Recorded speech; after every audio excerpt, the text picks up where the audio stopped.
All right, day 3. What do you think? Moving along, isn't it? We've been having a great time, and I have to say, being able to go into the different rooms and enjoy the conversations that I'm hearing, and watching yesterday, one of the Strands was out using iPods. It was hysterical. There were some funny videos going on, so I do hope we get to share those. Those are funny. So today we've got a great keynote speaker. Dr. William Trent is here, and Bill is a good friend and colleague. He and I have been working together for a very long time, and I have so much respect for his work and for what he does. And so I'm going to have another faculty member introduce him in just a minute, but before we do that, I wanted, one question that people were asking me yesterday is, what are the other groups doing? So I thought we would start today with just a little introduction. So here's what I'm going to do. I'm going to call a strand, and I want everybody who's participating in that strand to stand up. So we're going to start with secondary ELA. So English Language Arts. It's a big strand. Come on, there's a big group of you. So yay for you guys, first of all. They have been working very hard on meshing beliefs about reading, writing, and student talk with practices that can support that in the classroom. And their emphasis, though, is on student talk, and I love that. So there's a lot of connection to students here. All right, where's the secondary math strand? All right, stand up, stand up. So the secondary math strand is focusing on developing a richer understanding of math literacy demands driven by the Common Core.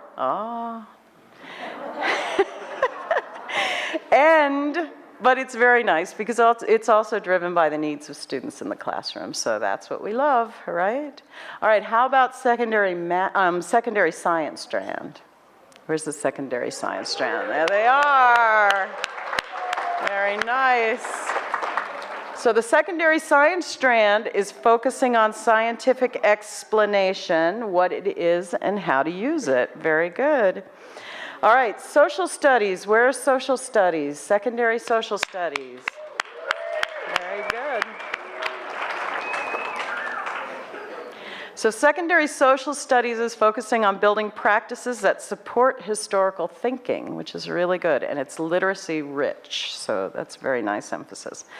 All right, now here's going to be a big group. Where is the elementary arts, literature, and technology strand?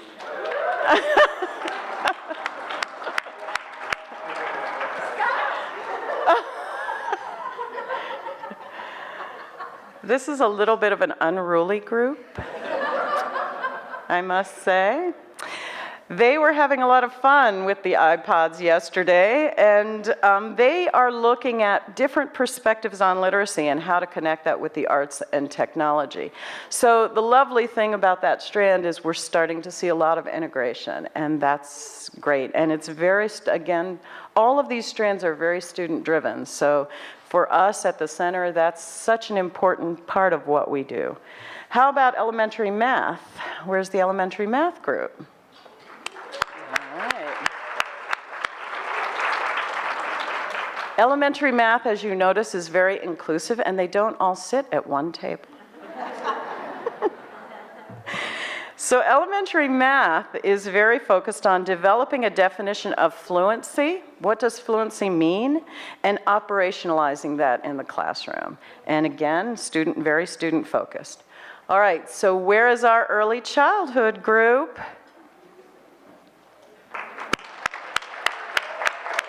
Very good. And our early childhood group is focusing on the 5 domains Head Start defines 5 domains of school readiness, and they're working on all 5 of those domains here at this Chancellor's Academy.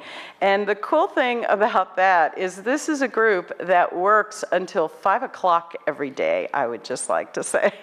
Everybody's going home and they're still in there building things and making things and working extra hard.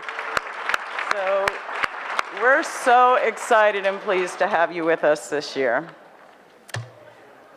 All right, so we've had a little technical glitch that we're working out, apparently. Jordan? Jordan. How are we doing, Jordan? Bill Trent. How are we doing? Are we ready to go, do you think? How about... Okay, would it be possible for us to show the video at the end? Would that totally? Yes, it would. A little bit possible? It would be a little bit possible for us to show. We're having a little video glitch. They were embedded, so. Oh, okay. So can we go ahead and hook it up and get going? All right. Show pictures of the people we could. I'm sorry. We could just show the picture and play the audio. Could we do that? Will the audio play? If the audio will play. Oh, okay. All right, so at this point I want to, as I was saying yesterday, one of the things that I like to do here is introduce you to other faculty that you might be interested in working with at different points in time. And so I am beyond pleased to introduce you to a new faculty member in our college. Her name is, well, I call her AJ. Her name is not AJ, just AJ. It's Angeli Welton, and she is here to introduce Dr. Bill Trent. And Angeli, this is her first year, and any of you who participated in the Unit 4 book study will know her from that book study. She and I worked on that together. She is very, very interested in looking at institutional and social structures like race, social class, and school administration and how they connect to students of color. She has such interesting research and is very, very engaging in what she does and in how she works with her students. If any of you are interested in studying, getting a type 75, she's a good connection to have. So at this point, what I think I'm going to do is turn it over to you. And yes, I love technology. When it works. Yeah. Thank you. So yes, I am very new and very green, and so I hope to have the scholarly impact that Lisa says I have now, but she has taken me under her wing, and so I'm learning a lot from Lisa, and she talked about working with students, and so I wanted to just, I know we're a little bit behind schedule, but I wanted to just briefly talk about some things that aren't on Bill Trent's bio. When Lisa asked me to introduce Dr. Trent, and she said, oh, refer to his bio on the website, and I'm quite familiar with Dr. Trent's work. If you do anything related to equity and access, he has mentored you just through his research and scholarship, even before you have had any type of formal interactions with him. And so the level of impact of his work, I'm like, how am I going to sum up everything that he's done in 1 to 2 minutes?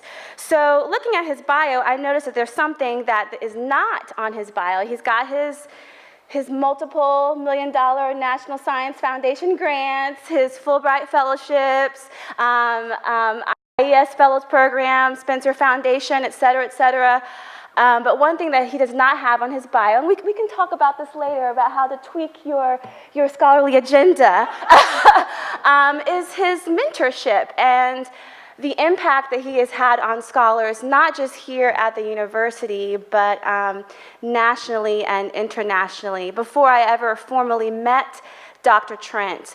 I could count about 10 scholars that I had interacted with who told me about their interactions with Bill Trent and the level of mentorship that he had provided them. So to me, that already told me this was way before I knew I was going to come to the U of I, before I ever thought of coming to the Midwest, because I'm a Texas girl.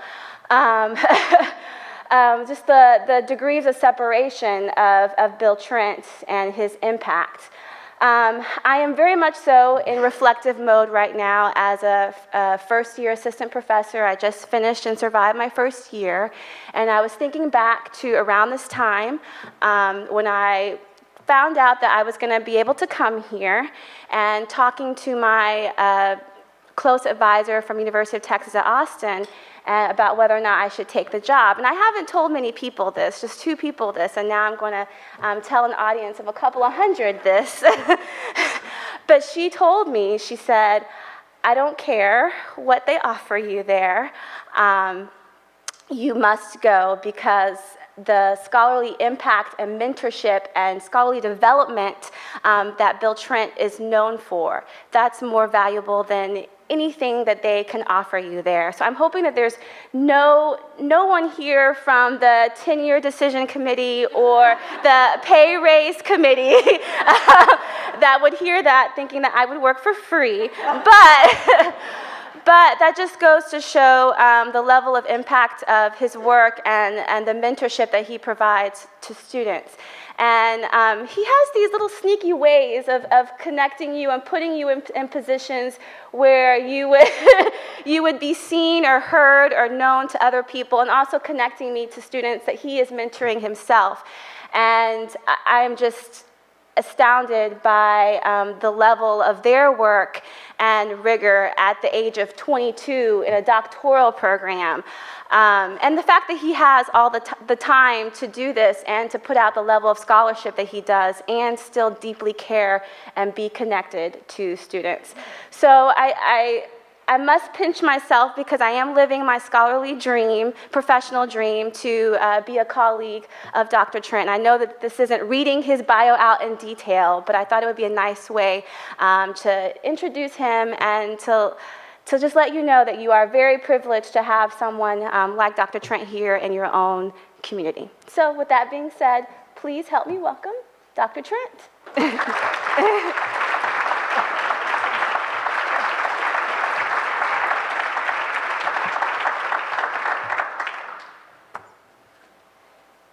Now that she said all of that, I now have to find the papers that I was going to use to talk to you. Good morning, everyone. How are you? Good morning.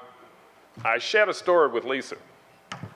But before I share that story with you, I have to say thank you to our new colleague, who I call AJ, Professor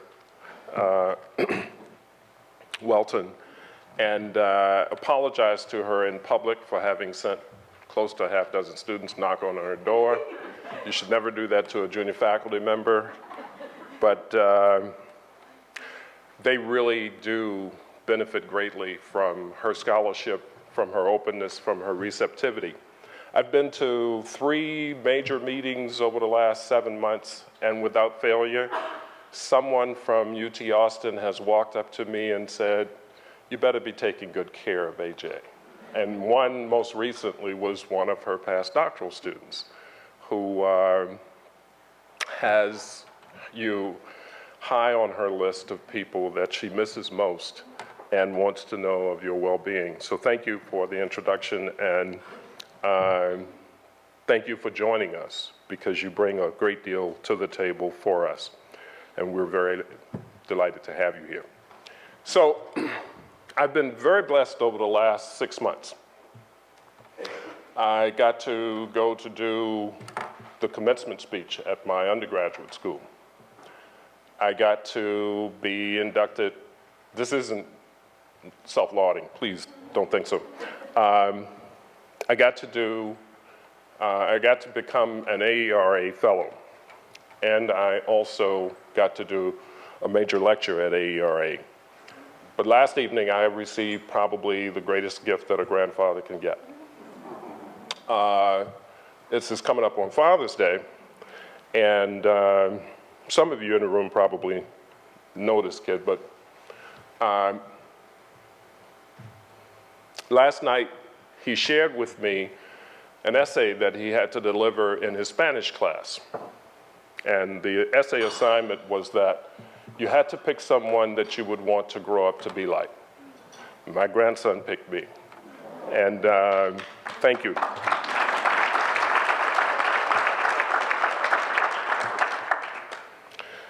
Okay, so I can now get through this. And let me start. One of the things that this title is trying to tell us, is that many of us, for lots of reasons, have something like a tape playing in our head. And it's a tape that sort of keeps going.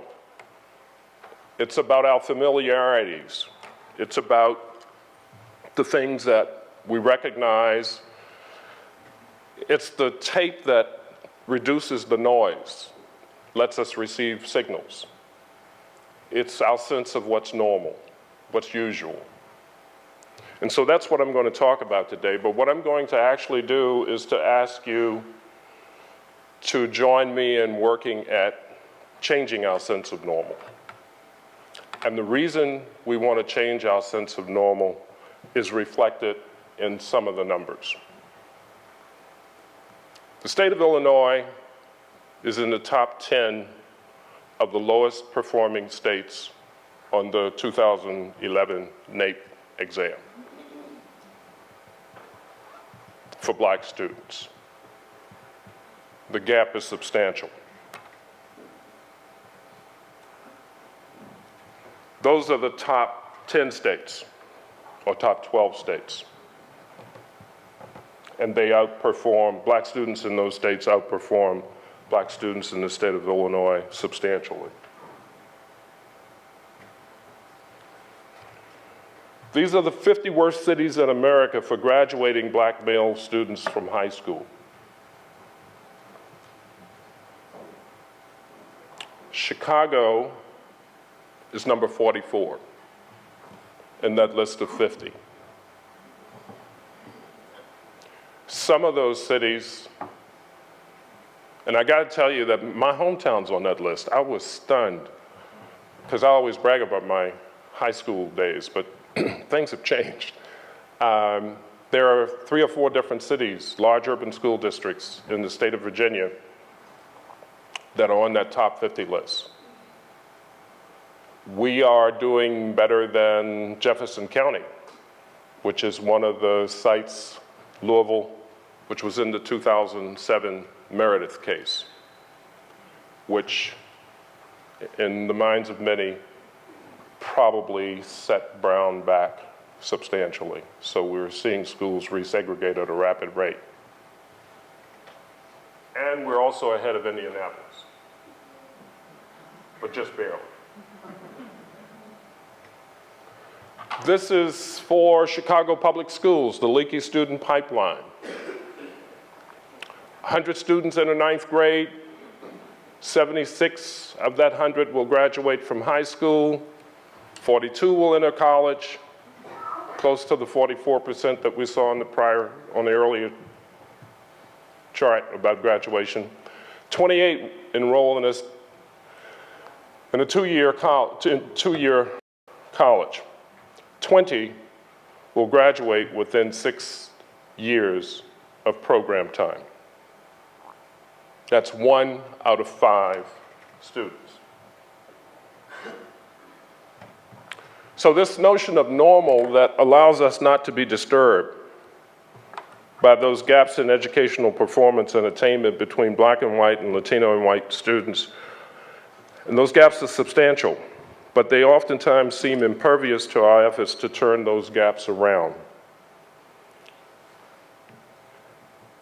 This presentation is intended to provide insights into the persisting underperformance of too many of our schools, and in particular, our seeming inability to serves substantial numbers of students of color, students who live in severe conditions of poverty, and students who live in severe conditions of poverty.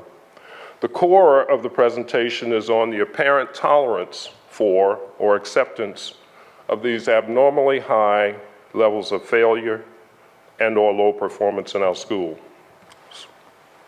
These twin patterns of apparent tolerance for or acceptance of such performance raises the question of the extent to which we see these patterns of performance as somehow normal, as not out of the ordinary, and therefore freeing us of any responsibility beyond acknowledging the tragedy of it all.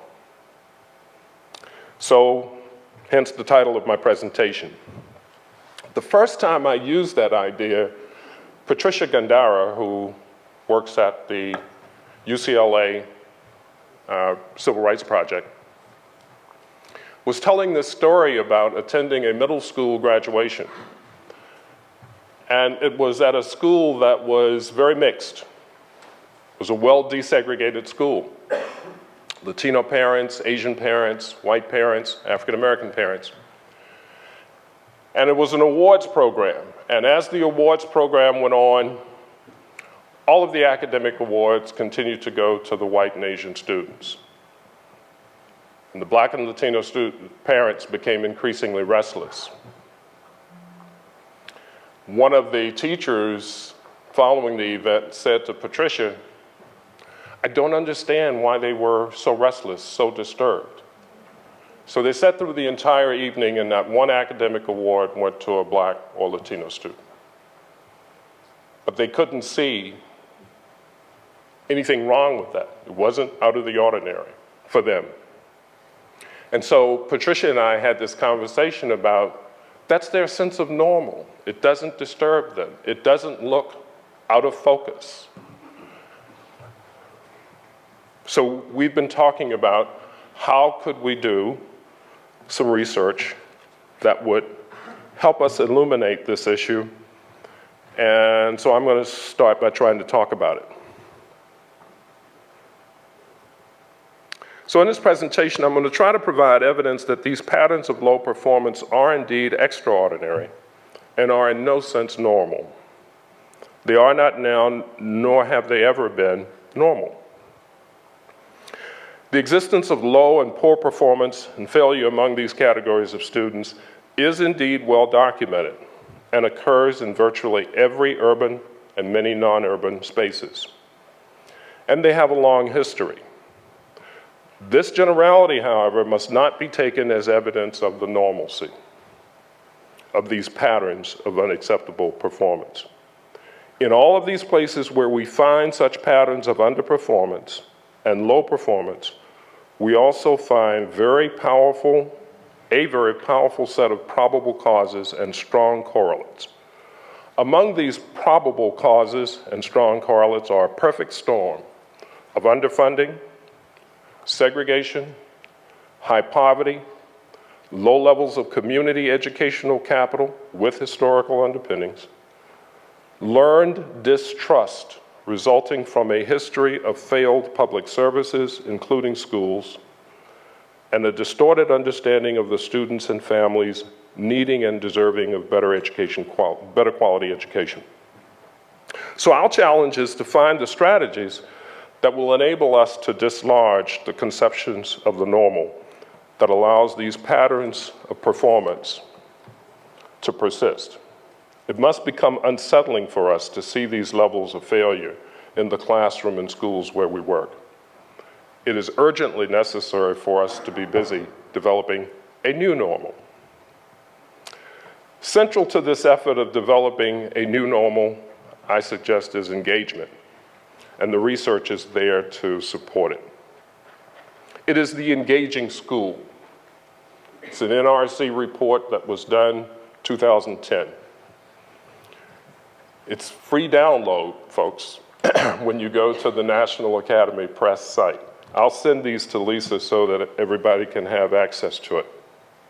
But the National Academy, National Research Council, has this book, Engaging Schools.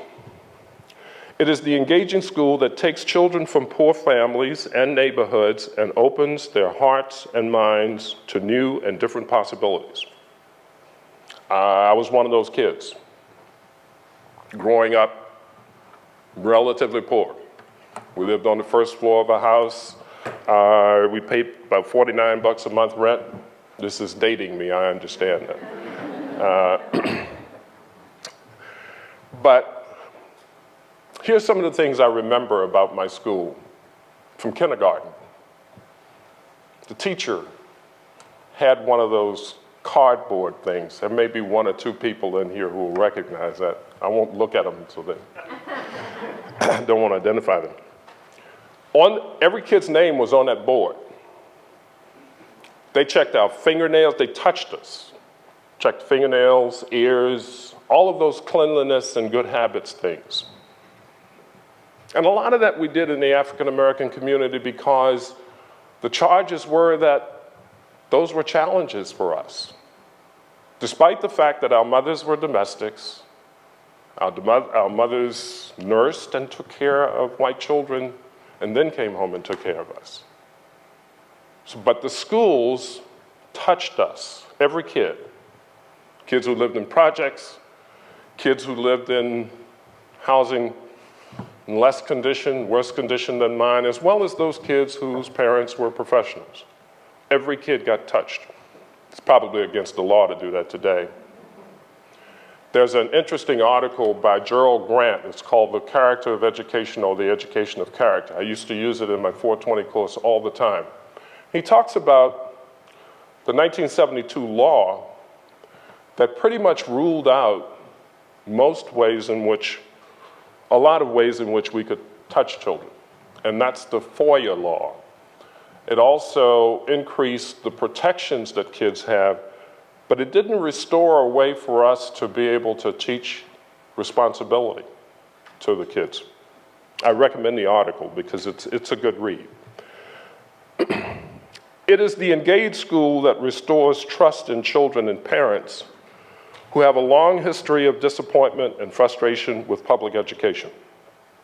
I argue on the basis of growing scholarship that a combination of intentional learning about these students and their communities and professional development focused on pedagogy and content mastery will be the foundation upon which teachers can and will build their ability to be effective with these student populations. Arnitha Ball, outgoing president of AERA, produced an award-winning article in 2011.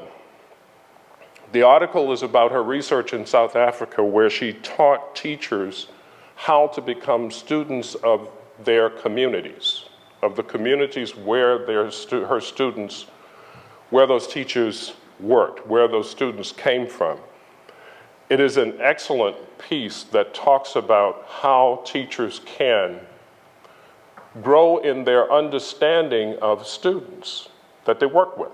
Phil Bowman and I, probably 15 years ago, it was back when EPS 420 had the number 315, so those of you who remember the 300 level courses back then.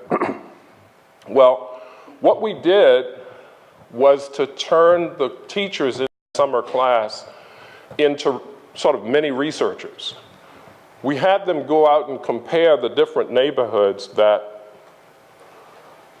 Champaign students came from, Champaign and Urbana students, because we wanted teachers to know, where does this child walk from in the morning to get to the bus?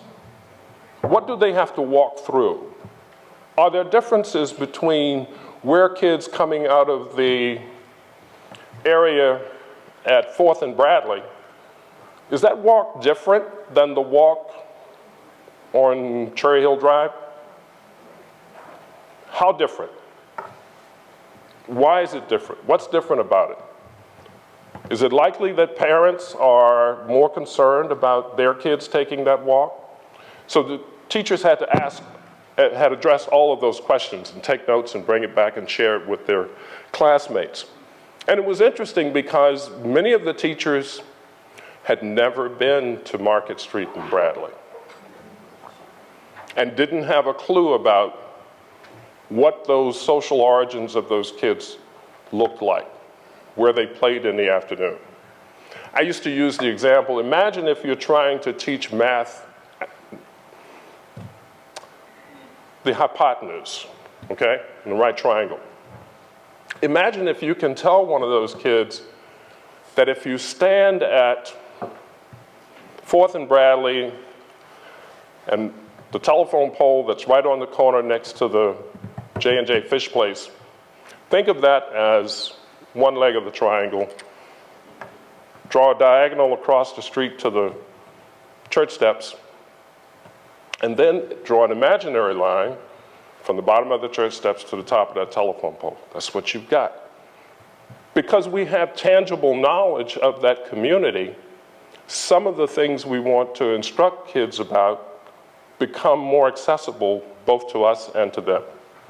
You can probably think of a million more examples better than that one to begin to think about the constructs and concepts that we could begin to impart to kids if we know more about where they are, the conditions under which they live, the resources that are in their communities. So often, our sense of normal thinks that poor kids have no resources, nothing, no cultural capital, nothing to which we can connect one of our ideas that will enable them to acquire it easier, to appropriate it better. These kids have lots. These kids play complicated verbal games. I suspect there isn't a community in town outside of a poor community, a community of color, where the terms for things change with the frequency that they change in the hood. And the kids keep up with it. And the kids do it with great verbal facility. So a colleague here, Bill Cope, in the project that he's operating, they were doing an inventory of the verbal strength, words, vocabularies that kids in these different communities have. And so what we talked about during one of the research meetings was, I wonder if kids who can demonstrate full mastery in their neighborhood, in their community of language, I wonder how much and how many of those skills are transferable if we figure out how to do it. It's likely that kids who are challenged being verbally fluent in their home communities would likely be challenged when we're using school language. But I suspect that kids who are quick and fluent in their community of language are probably very capable of becoming very proficient English language speakers and readers.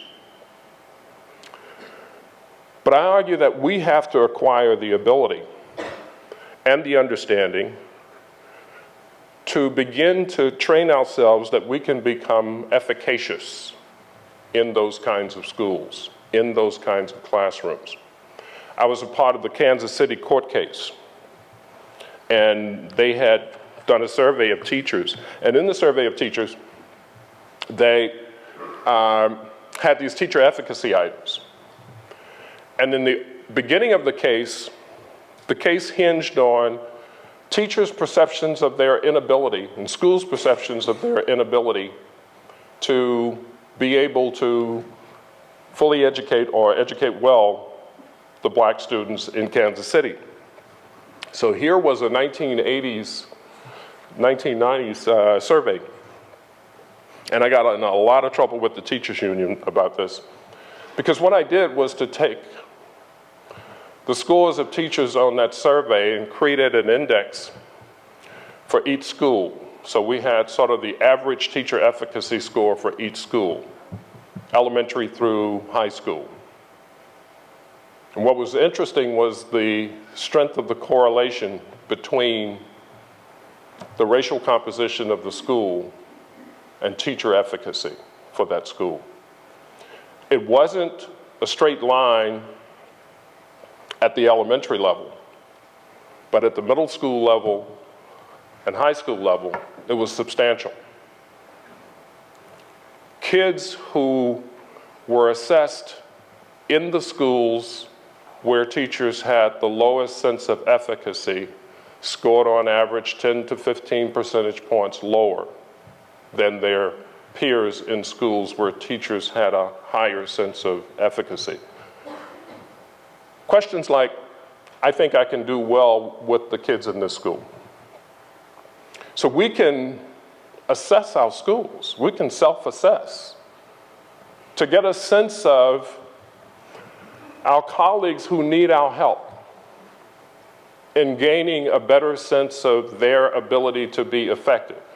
They may need some of the skills you have to become better able to deliver instruction to kids like that. So the idea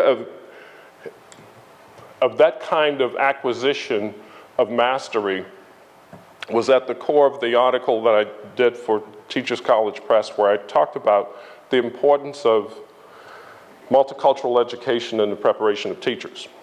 So that's a 1991 article. Well, I've grown up since then. It's not that I don't think it's important, but I started reflecting on my teachers. And in that article, I had argued that the great blessing that I had was that I had teachers who taught me to a model of excellence in language and mathematics. Many of you wouldn't believe this, but I was actually a math major for the first 5 semesters I was in undergrad school. I came back from a 3-day road trip. The guy was doing derivatives on the board, and I said, okay. But those teachers really did have the capacity, the knowledge of their own disciplines, such that when I did not get it the first way, they thought of additional ways of being able to provide it to me. So they taught me to a different standard, despite the fact that there was no indication in Richmond, Virginia, that I'd ever have an opportunity to use those skills. So about 7 years ago, I called Chester Hedgepeth, who was my high school English teacher, who said any paper with an error of more than 3 errors, best grade you could get was a C, 3 errors of any kind. So I went through undergraduate school, never got less than a B on an English assignment. Did well enough so that the head of the English department thought I was a pre-law major. I told him no, didn't even understand what being a law student would require, and was fortunate enough to never have had to need a lawyer. But my point is this. I had those teachers mainly because their opportunities were blocked. They couldn't do other things because of segregation and Jim Crow. But that doesn't mean that the skills they acquired are not available to us. They are. We can teach ourselves through professional development, the academy, taking advantage of the resources of collaboration, of strengthening ourselves. Many of you are already in professional learning communities. Those are effective strategies for being able to acquire the kinds of competencies that work. So that combination of greater understanding of the social context of the students, as well as the mastery that we can acquire of our respective disciplines, I think will greatly enable us. I know when I'm teaching now, the question I hate students asking me is the one I'm least prepared to answer. that's when I get almost short with a student, right? You know, don't ask me that now, I didn't read that far. So I understand that, it's a human instinct, it's natural. But there are some kids who are looking at you as their teacher and they don't understand your brevity, your unwillingness to respond. And sometimes we just have to tell the kids, hey, you know, I didn't quite get to that. Let me work on it, get back to you on it. That's a much better answer than shutting down learning for that kid. Okay, so what are some of these misconceptions that drive disengagement, and how do we get them? There are a myriad of misconceptions that impact the culture of classroom and school experiences for Black, Latina, Southeast Asian, Native American students. These include attributions about criminality, especially for Blacks, but also lazy, intellectually inferior, lacking in motivation or drive. Hispanic Americans, like many other minority groups in the US, have long suffered from the effects of racial stereotyping. Typical stereotypes include the greaser, the lazy Mexican, the Latin lover, mamacita, maids, slum dwellers, drug addicts, gangbangers, feisty Latinas, Mexican Spitfire, the exotica. For Native Americans, the depiction of the savage Indian needing to be civilized and the imagery associated with the mascot does not need to be elaborated at Illinois. The common thread in all of the above cases is that contributions culturally, economically, and historically have never been properly documented or appreciated for these groups. And only in recent history do we have efforts that seek to redress this history and contemporary narrative. But these stereotypes live on consciously and unconsciously, and they help shape and inform our responses to one another. They shape our sense of what to expect, what's normal. And it's all of us. I walk through the same media barrage that you walk through. Our children walk through those same media barrages. We get beat down by the same imagery.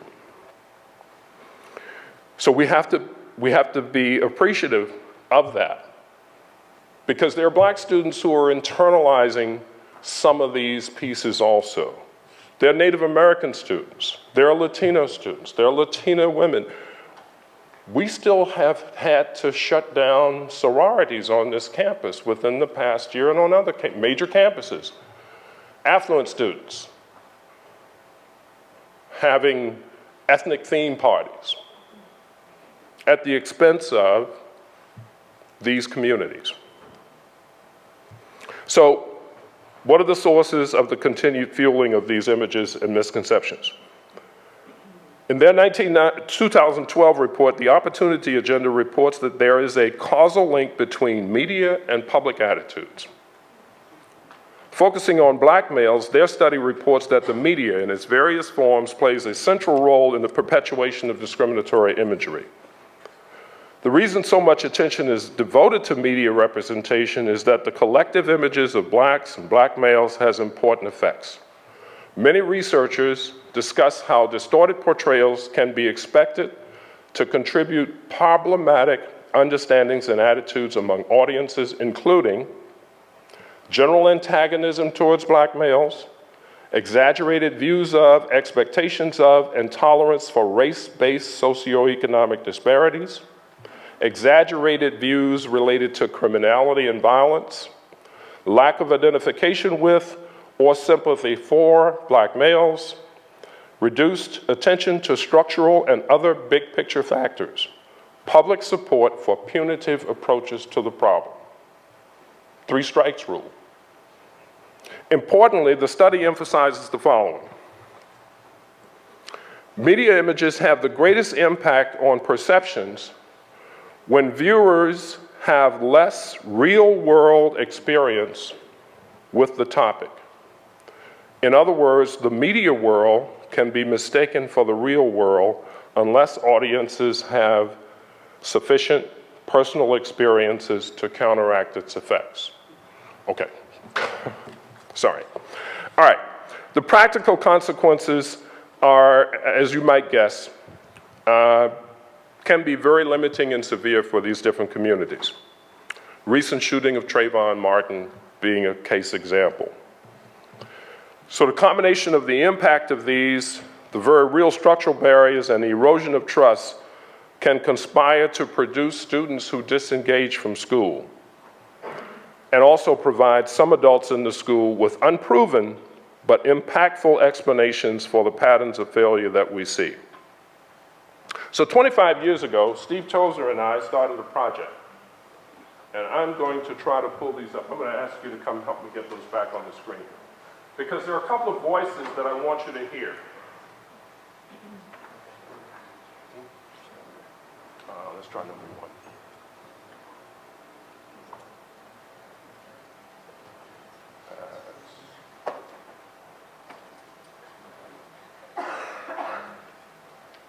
Yep.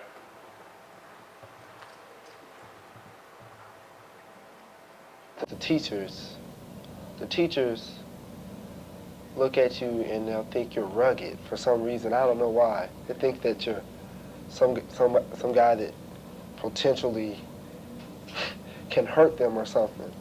And we're just like everybody else. We'll come in class, we'll sit down, and we'll study. But the attitude that some teachers have, that we're going to come in the room and disrupt. And when you can tell when somebody has you can tell when someone is kind of uneasy, and it makes you uncomfortable. And when you're uncomfortable, you can't concentrate, and your mind starts wandering, things like that. And I think that contributes to the grades and everything, because you lose interest. Because if your teacher, like in high school, it's important that the teacher shows interest towards you, the interest that they want you to do well. If they don't, you're kind of like, goodness, they show an interest to that person there, what's wrong with me? Something must be wrong with me. Mm-hmm. And that you have to deal with a lot when you're in high school, and having to deal with that with your teachers makes it worse. That was 25 years ago. How far along do you think we are now?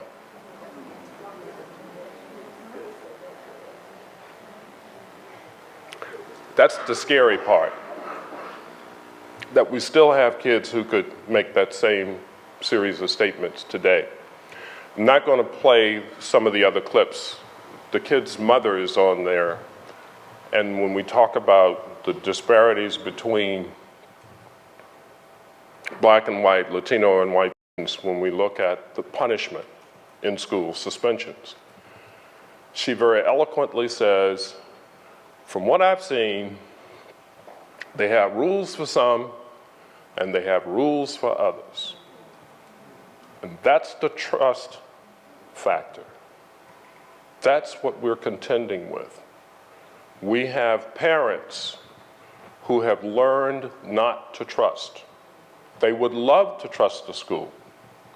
My parents, I actually had a fellow who worked with my father who was also a teacher at the school, but he would wait tables at the place where my father cooked.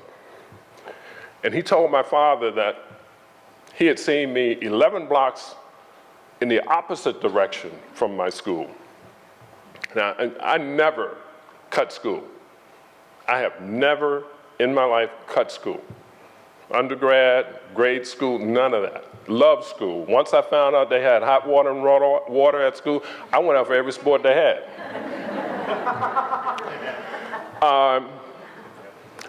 But the difference is, my father had me get a statement from the school that I was there because he was going to take the word of that teacher. It was that kind of trust, that kind of relationship between the school and community. We don't have that now.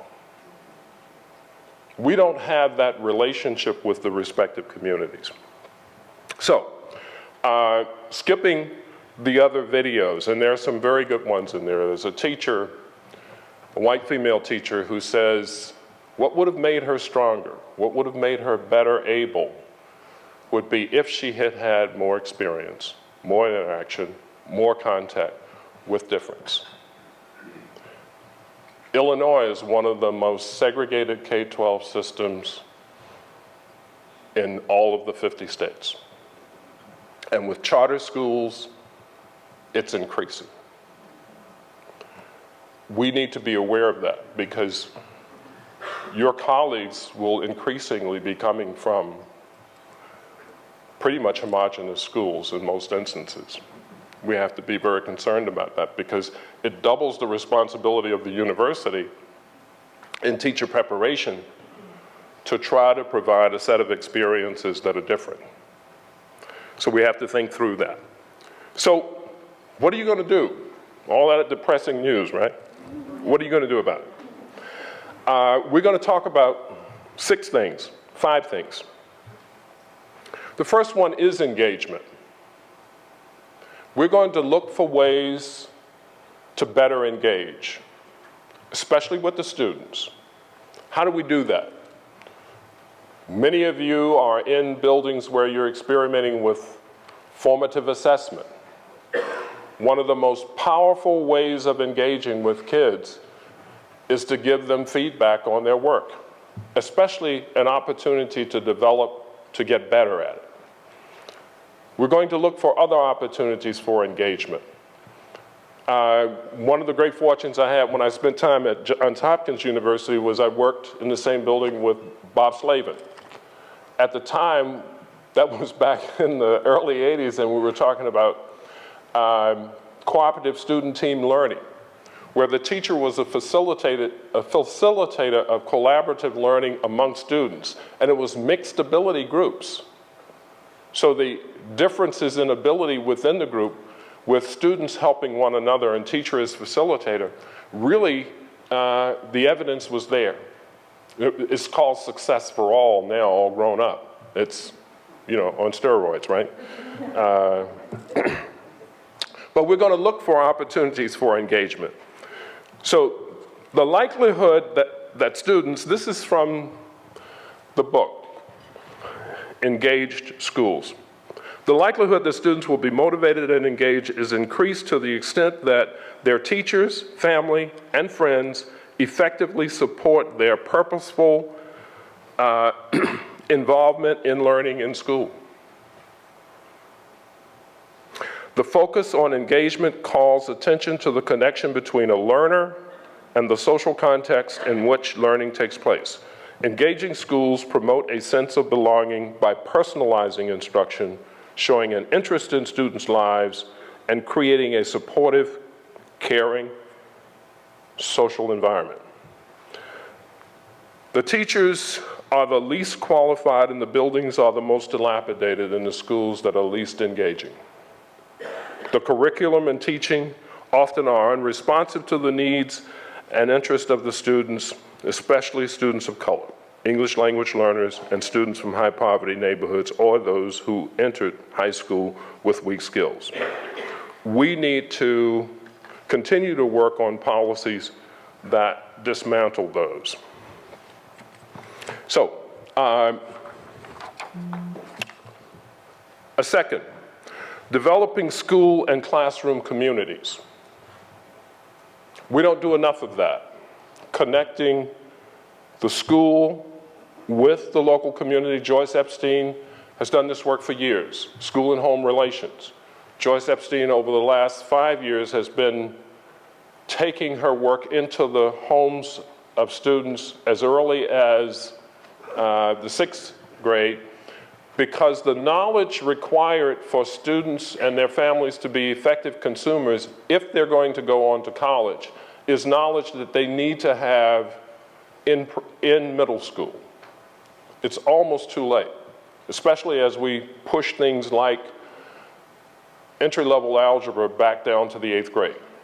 So it becomes increasingly important that we find ways to assist these families in being effective consumers. John Dewey, those of you who are Dewey scholars, you know that John Dewey talked about the school and the community being a part of the laboratory of learning, that students needed the kind of learning experiences that were meaningful that led to their understanding more about their immediate environment, their local context, and that would facilitate their acquisition of the concepts and constructs that schools want to impart.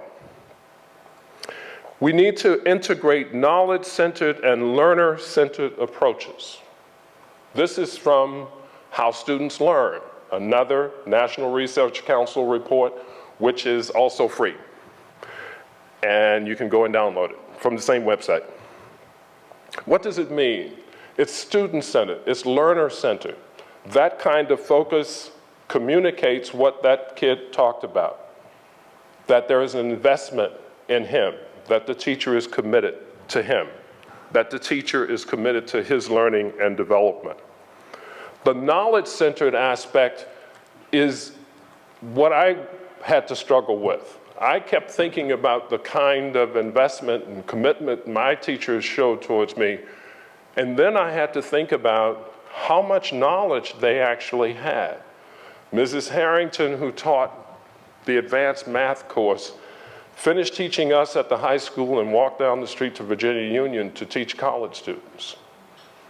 When Marvin Powell, after 1967, when things were desegregating, I was glad that he had left high school because I didn't want him punishing any more kids drawing paramecium in biology classes, and amoebas and things like that. He was excellent.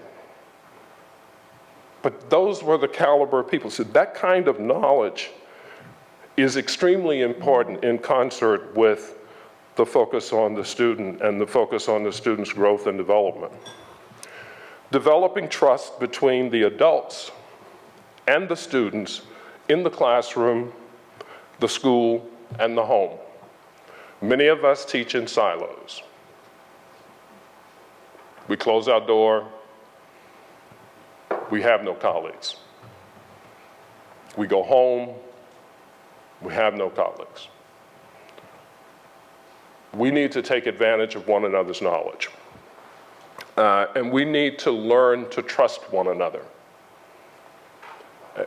Trust is incredibly important. Tony Bright and Barbara Snyder and their work and their studies with the Chicago Consortium, trust is one of those 5 elements of a well-functioning school. The trust breakdown between minority and poor communities and their schools is the thing that prevents so much of that progress from being made. How many of you grew up knowing the reputation of your high school? What did you think about the reputation of that high school? Were you disappointed when you got there and found out that the reputation that you thought that school had was nowhere near the reality? See, I couldn't wait to get to my high school. My brother had gone there, he played football there.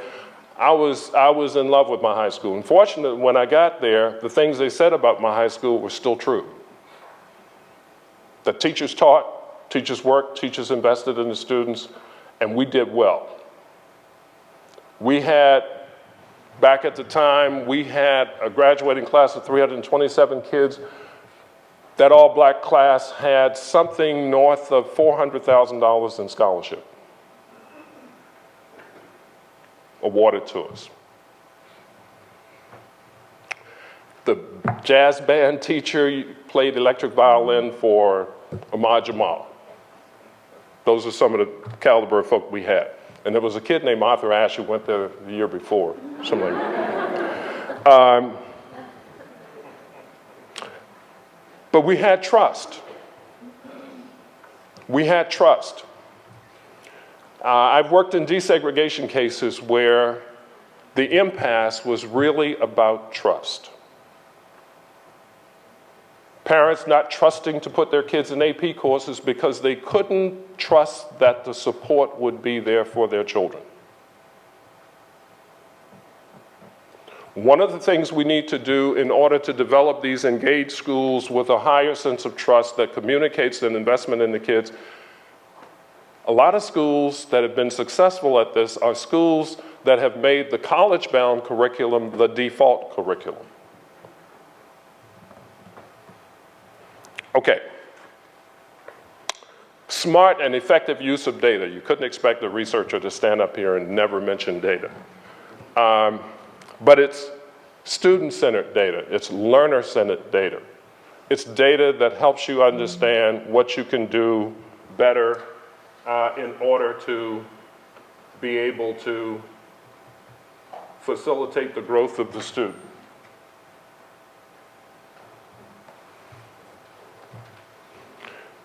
It's data about their performance. It's data about their performance in your class, across classes. It's data about their relationships. It's data that helps you understand the context of your building if you're a principal, so you know who your students are. You can have data that actually tells you about the faculty, teachers who may be struggling. It'll help you identify where you need to invest resources in order to help them have a better experience. I wrote in that 1991 article that no professional is comfortable leaving the school at the end of the day having failed to effectively enable 20%, 30% of their kids to learn. Can't be happy. Can't feel like a healthy professional. Don't want that relationship with your work. The wonderful thing is these are not new ideas and they're not mine. Way back at the turn of the century, a fellow named W.E. Du Bois said, "The proper education of any people includes sympathetic touch between teacher and pupil. Knowledge on the part of the teacher, not simply of the individual taught, but of his surroundings and background and the history of his class and group. Such contact between pupils and between teacher and pupil on the basis of perfect social equality, as will increase this sympathy and knowledge. Facilities for education in equipment and housing, and the promotion of such extracurricular activities as will tend to induct the child into life." What's also revealing about that, it makes no reference to race. Thank you very much.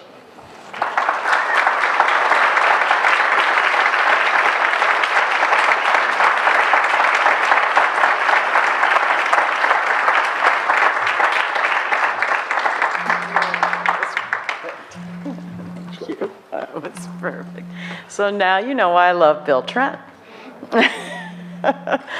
That was really fabulous, and we ran a little late because we started a little late, but I want to thank you so much for being here today. Today was a really important day because what I had asked Bill to do was to connect with this notion of what we've been talking about this whole week, about giving students voices and hearing students' voice in our work and in our assessment and in collecting data that really matters in how we design our instruction, how we think about working with each individual student. So I'm so grateful that you were here and that you presented for us. So I want to give him one more round of applause.